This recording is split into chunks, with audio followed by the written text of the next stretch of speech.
سامعین حضرات، جو چاند رات ہوتی ہے اس میں ہماری قوم کیا کر رہی ہوتی ہے اور ہمیں کیا کرنا چاہیے اس چاند رات میں۔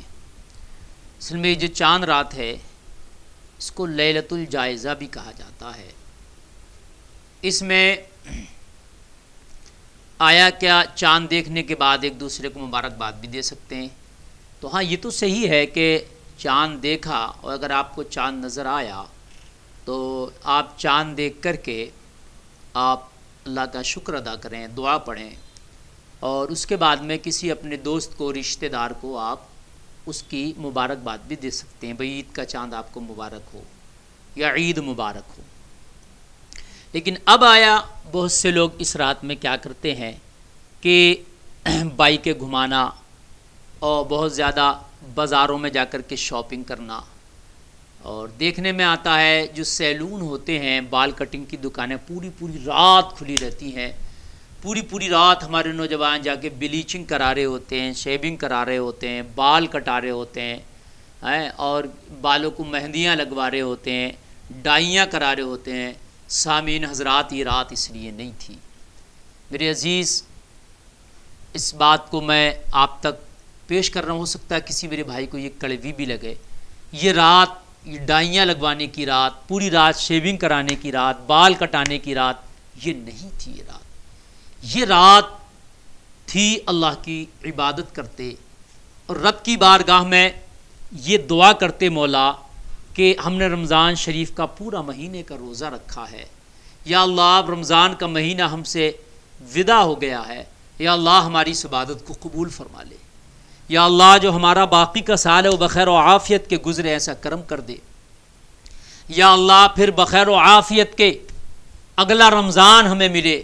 یہ دعا کرتے، قرآن کی تلاوت ہوتی، پھر اللہ اس میں نوازتا ہے، نوازنے کی رات ہے، پھر اللہ اپنے جو ہے شان کے مطابق تمہیں نوازتا۔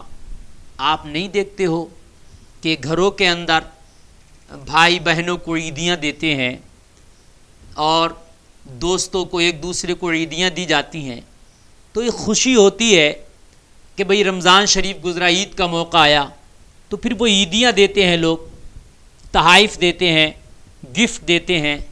جب آپ اس رات یہ رش نہ کر کے، بازاروں میں نہ جا کر کے، سیلونوں میں نہ جا کر کے، اگر آپ اللہ کی بارگاہ میں پڑ جاؤ، اس رب سے مانگو، تو وہ پھر تمہیں کتنا قیمتی تحفہ دے گا۔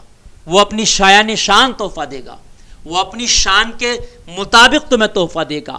اس کا تحفہ کیسا ہوگا یہ تو رب جانتا ہے، کتنا بڑا ہوگا وہ رب جانتا ہے۔ لیکن ہم کیا کرتے ہیں؟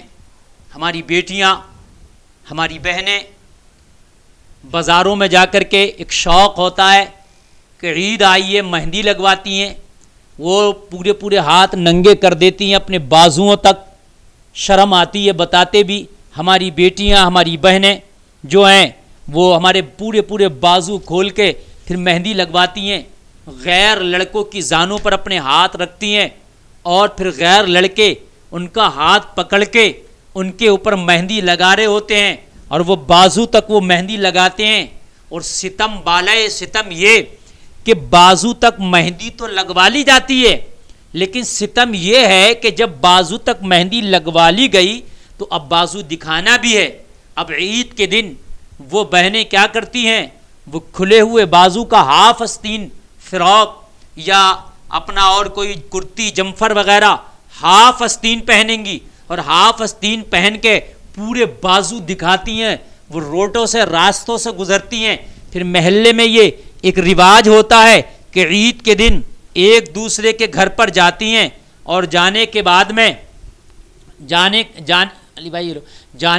میں جو ہے وہ ایک دوسرے کو اپنے کپڑے دکھاتی ہیں، تو کہیں نہ کہیں پھر وہ مہندی بھی ان کو دکھانا پڑتی ہے۔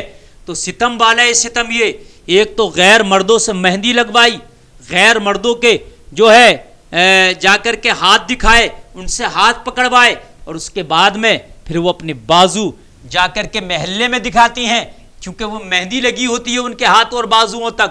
اللہ اکبر! یہ بے پردگی کا ایک نیا رواج چلا ہے، یہ بے پردگی کا ایک اعلیٰ معیار ہے۔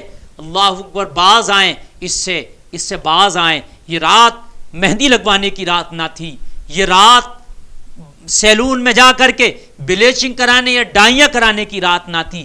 عید میں آپ کیا دکھانا چاہتے ہو؟ عید میں اپنے رب کو مناؤ، عید میں اپنے رب کو راضی کرو، عید میں آپ اپنے رب سے مانگو. کیوں کہ عید کے طور پہ تم کسی کو تحفہ دیتے ہو، اگر تمہیں عید کے طور پر تمہارے رب کی جانب سے اگر تمہیں عیدی کے طور پہ کوئی تحفہ مل گیا تو پھر وہ اس کی شایع نشان ہوگا. سامعین حضرات، تو عید میں یہ ہرگز نہ کریں. بازاروں سے آپ اگر جائیں، کسی کام سے، کوئی ضروری کام سے جانا ہے تو بازار میں جائیں اور جلدی واپس آ جائیں بازار سے. ایسے ہی حکم ہے کہ مسجد میں جائیں تو مسجد میں سے دیر سے نکلیں.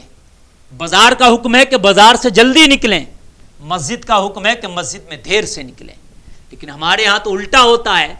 بازار میں ہم جا رہے ہوتے ہیں، کسی دوست کے ساتھ بھی چلے جائیں، ہمیں کوئی شاپنگ نہیں کرنا ہوتی ہے تو دوستوں کے ساتھ بھی ہم گھنٹوں بازاروں میں صرف کر دیتے ہیں، گھنٹوں ہم بازاروں میں اپنا خرچ کر دیتے ہیں. لیکن وہیں اگر مسجد میں چلے گئے تو پھر مسجد میں ہمیں دعا بھی امام کے ساتھ ہم دعا میں شامل نہیں ہو پاتے. ادھر امام دعا کر رہا ہوتا، چند ایک لوگ ہوتے ہیں جو دعا میں امام کے ساتھ آمین کہہ رہے ہوتے ہیں، شامل ہوتے ہیں. باقی دیکھا جاتا ہے کہ نوجوان طبقہ بہت جلدی سے نکل آتا ہے باہر، اور باہر نکلا ٹوپی جو ہے اتاری سر سے اور بس بالوں پہ ہاتھ مارا اور پھر انہوں نے بال دکھانے دو. چونکہ رات انہوں نے ڈائی بھی کرائی تھی نا بالوں پہ، رات انہوں نے بلیچنگ بھی کرائی تھی، رات انہوں نے جو ہے بالوں پہ کلر بھی کرایا تھا، کٹنگ بھی کرائی تھی نا، تو اب وہ بھی دکھانا. بہت جلدی ٹوپی اتاریں گے اور اتارنے کے بعد اب بالوں پہ ہاتھ مارنے دو، اور ہاتھ مارنے کے بعد دوستوں سے باتیں کرنے دو. یہ دن اس لیے نہیں تھا. آپ مسجد میں گئے تھے، آپ عبادت کے لیے مسجد میں گئے ہو تو حکم ہے کہ دیر سے نکلو، وہاں پر اچھے سے دعا کرو. اور اگر امام دعا کرے تو اجتماعی دعا میں شامل ہو، آمین کہو.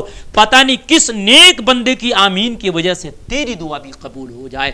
ہو سکتا ہے مسجد میں کتنے نیک بندے بھی نماز پڑھنے کے لیے گئے ہوں، جب امام دعا کرتا ہے سارے لوگ پیچھے آمین کہتے ہیں تو اس میں وہ نیک بھی آمین کہتا ہوگا. اس نیک کے صدقے میں گنہگاروں کی بھی دعا قبول ہو جاتی ہے. او بندو، اپنے رب کو کب مناؤ گے؟ اپنے رب کو کب راضی کرو گے؟ یہی موقع ہوتے ہیں. تو یہ عید کا دن بازاروں میں جا کر کے یہ ہے، وہاں پر بے پردہ لڑکیوں کو دیکھنے کا دن نہیں ہوتا ہے، بازاروں میں جا کے اپنی بائک چلانے کا دن نہیں ہوتا ہے، یہ ڈائیاں کرانے کا دن نہیں ہوتا ہے، پوری رات سیلونوں میں پڑے رہنے کا جو ہے یہ رات نہیں ہوتی ہے.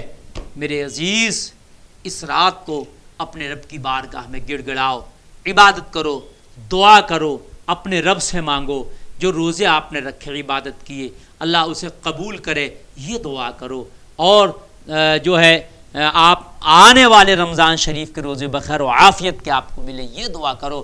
آنے والا سال آپ کے لیے اچھا گزرے، یہ دعا کرو. یہ آپ کو کرنا چاہیے اس عید میں. اللہ تعالی ہمیں سب خرافاتوں سے بچنے کی توفیق عطا فرمائے.